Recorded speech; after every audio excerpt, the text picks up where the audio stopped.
はいどうも B 賞です、今日は新作ホットトイズとして発表されたブラックパンサーオリジナルスーツのフィギュアプレビューと予約情報を紹介していきます。普段このチャンネルではホットトイズのレビューやカスタム動画を投稿しているので、ホットトイズや6分の1スケールフィギュアに興味のある方はぜひチャンネル登録をお願いします。ということでまた新作ホットトイズ発表されたんですけど、映画やドラマで新作が出るのであればねわかるんですけど、最近リメイクだったりとか結構前の映画のスーツデザインをどんどん発表してくるので、本当にね開発陣働きすぎじゃないかなという風なペースで発表されててすごいですね。ファンとしては嬉しい反面、お財布事情とか踏まえてね、少し休んでもらって、遅延している新作とかに、注力して商品前倒しで発売するとか、そういった工夫とかもねしてほしいなと思っちゃいます。今回発表されたのはブラックパンサーのオリジナルスーツということで、11月公開の映画ワカンダフォーエバーに向けて、ホットトイズもね盛り上がってきてるのかなというような感じがしますし、このフィギュアのセット内容を見てもファンからしたらかなり嬉しいフィギュアセット内容となっているので、詳細詳しく見ていきましょう。まずはね、今回フィギュア化されるスーツはシビルウォーだったり、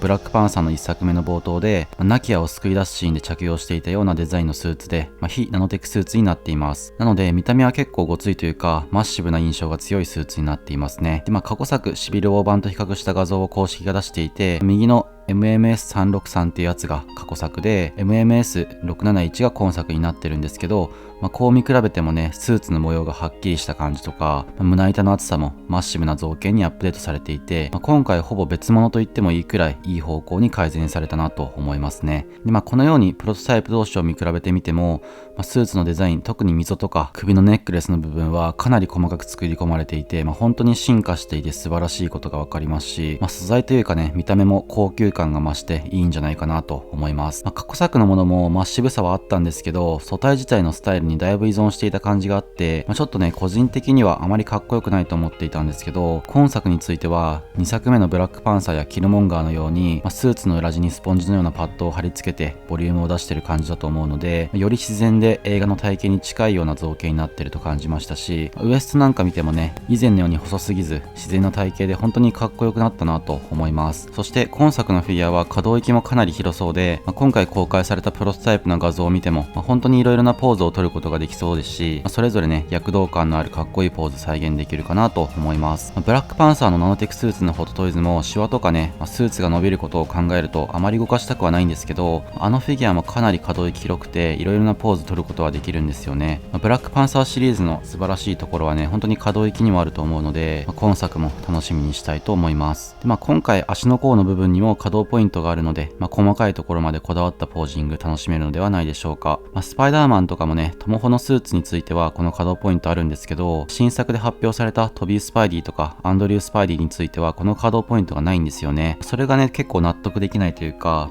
スパイダーマンのフィギュアって結構可動域命のフィギュアでもあると思うので、この可動ポイントがあるないではね、結構見た目変わってくると思うので、可能な限りね全てのフィギュアにこのポイントは採用してほしいなというふうに願ってます。で、スーツやヘルメットの細かい模様にも注目してほしいんですけど、かなりね細かいところまで模様がデザインされてますね。ヘルメットもワカンダらしい模様が細かくデザインされていたりとか、本当にすごい再現度になっていると思います。そして、今回付属する付属品もかなり魅力的なものが揃ってますね。ティチャラ役のチャドウィック・ボーズマンの素顔ヘッドはもちろんなんですけど、王位継承の儀式で被っていたパンサーの仮面を被ったヘッドだったり、その場面で使用していた盾と槍の武器が付属します。今回ね本当に素晴らしい付属品が揃ってますね。チャドウィック・ボーズマンさんもすでに亡くなっているので、再販されたとしても権利的に付属することはないんじゃないかなと思っていたので、素顔ヘッド付属することはね本当に嬉しいと思いますね。ただ今回新規造形ではないらしいです。塗装自体は過去のものより素晴らしいものになっていると思うので、実物ね楽しみではあるんですけど、このフィギュアもね眼球可動ギミックとかあれば、さらに良かったかなと思いますね。そして、今回一番いいなと思ったのは仮面のヘッドですね。これねかなり素晴らしいと思いました。実際の映画の中でスーツと仮面を組み合わせたようなシーンっていうのはないと思うんですけど、めちゃめちゃ渋くてねかっこいいですよね。一応仮面を外している写真もあるので、素顔ヘッドに被れるような作りなのか、一体化されているものなのか特に明記はなかったんですけど、一応ブラックパンサーの仮面を被った頭部という記載がホットトイズの公式ページにはあったので、もしかすると合計3つのヘッドが付属するというような可能性もあるのかなという気がしています。そして武器の付属品は槍についてはナノテクブラックパンサーにも付属していたものと同じようですが、縦に関してはこれまでなかったような完全新規の付属品になりますね。このデザインもね、かなりいいですよね。あれだけ先進技術があるワカンダなのに、こういう民族的なデザインがね、ところどころに散りばめられているというようなギャップがたまらなく好きなポイントで、前作に付属しなかったのがね、個人的には残念に思っていたりもしたので、今作ね、新しく付属するというのも嬉しいポイントです。台座については、ナノテクブラックパンサーの時にあったようなブラックライトの特別台座のようなものではなくて、シンプルな台座になっていて、柱はフレキシブルアームではなくて、股の下を支えるだけの台座になっていそうです。豪華さで言えば過去作の台座の方が、豪華で良かったとは思うんですけど、特に今回発光ギミックあったりするわけでもないので、今回の台座でも個人的にはいいかなと思いました。そして大きさは全長 31.5 センチということで、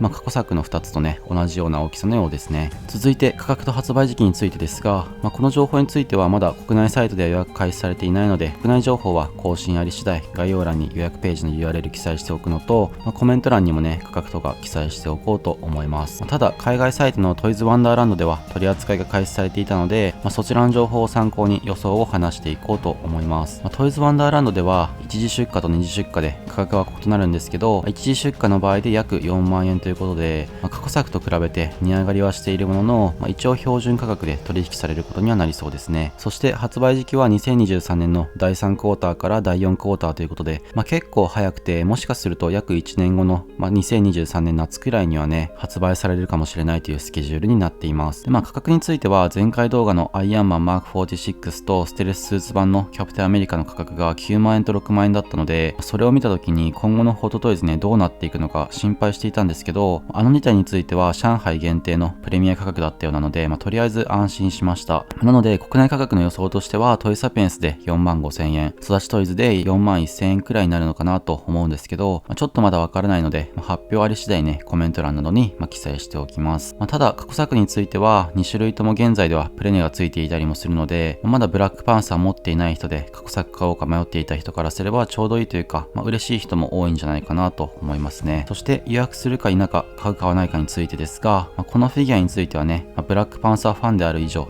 買おうと思ってます。ただ11月に公開される映画でブラックパンサーシリーズがホットトイズからねリリースされるはずなので、そこでどのくらいフィギュア化されるかっていうのもね気になるポイントですね。映画公開に合わせてナノテクスーツがリメイクされる可能性は少し考えていたんですけど、まさか映画公開前のこのタイミングでリメイク版が来るとはね思いもしなかったですね。今回オリジナルスーツが登場したので、ナノテクスーツが再登場するというような可能性はね低くなってしまった気もするんですけど、今のリリースペースを考えるとね、なくはないと思うので、それを含めて考えると今作ねすぐに予約するという点ではちょっと迷ってます。映画のシリーズではおそらく登場するシュリパンサーはね、絶対に買おうと思っていたので、どちらにしろこのフィギュアも多分買ってしまうかなとは思うんですけど、予約開始すぐに買うかはじっくり検討したいと思います。ということで今日は新作ホットトイズブラックパンサーオリジナルスーツのフィギュアプレビューと予約情報を紹介しました。本当にねティチャーラのブラックパンサーが素顔ヘッド付きで発売されるとは思ってもいなかったですし、スーツの模様だったり、素体もかなりよくアップデートされていたり、付属品もね本当にとても魅力的なものばかりなので、ブラックパンサーファンとしてはねコレクション必須と言ってもいいフィギュアだなと思いますね。価格的にも感覚おかしくはなってるんですけど、そこまで高いと思うような値段でもなかったので、国内で予約開始されたら気になる方はねぜひ予約してみてはいかがでしょうか。何度も言うように予約情報については国内情報発表され次第概要欄とコメント欄に詳細固定しておくので、しばらく経ったらねまたこの動画見に来てくれたら嬉しいです。ということでこの動画参考になったりいいなと思った方はぜひチャンネル登録と高評価よろしくお願いします。また概要欄の下の方に僕の Twitter や Instagram のリンクもあるので、そちらのフォローもぜひよろしくお願いします。それではまた次の動画でお会いしましょう。